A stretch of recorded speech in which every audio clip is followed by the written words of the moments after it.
ნაცნობი კაფე და პრინციპში არ ვიცი რა დროა. ჩვენ შორის მოთავს და პატარა, უბრალო მაგიდა. მიმტანმა გოგონა, შენს მხრებზე თვალები დადო და ხელის ფათურით სხვა მაგიდებისკენ გაიქცა.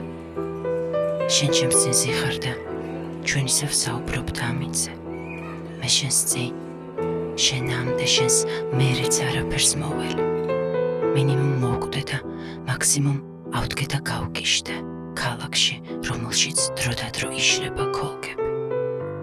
ასეთ ამინდებში მიყვარხარ თითქოს ჩემებურად, ცოტა სხვანაირად, პოეტურად, არა როგორ გითხრა, ჩემდაუნებურად.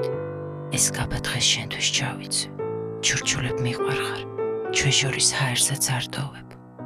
მე როგორც ყოველთვის ვუკვეთავ ჟასმინის ჩაის და შენ როგორც ყოველთვის სიგარეტს გვერდულად აბოლებ. მე და შენ არასდროს არ ვუხდით ერთმანეთს ბოდიშებს. უბრალოდ ვშორდებით და ისევ უბრალოდ ვრიგდებით. ქუჩაში ქალების სახეებს მალავენ ქოლგის ქვეშ და ასე იზრდება ნელ-ნელა ქოლგების რიგები. უკვე გვიანია, ვამბობ და ვერ ვსუნთქავ საერთოდ. გიყურებ შეფარვით ქვევიდან მაგ დახრილ თვალებზე. მიმტანი გოგონა ქმარს სულ უნებურად ღალატობს. ქუჩაში ბავშვები დარბიან სულ ტროტუარებზე. და ახლა სახლამდე სულ დარჩა ნაბიჯი 2-ად.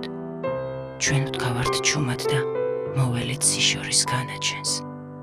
შეგრძნება ისეთი, ჯერ რომ არასოდეს მქონია. როდესაც გიყვარს და აზრი აღარ აქვს დანარჩენს.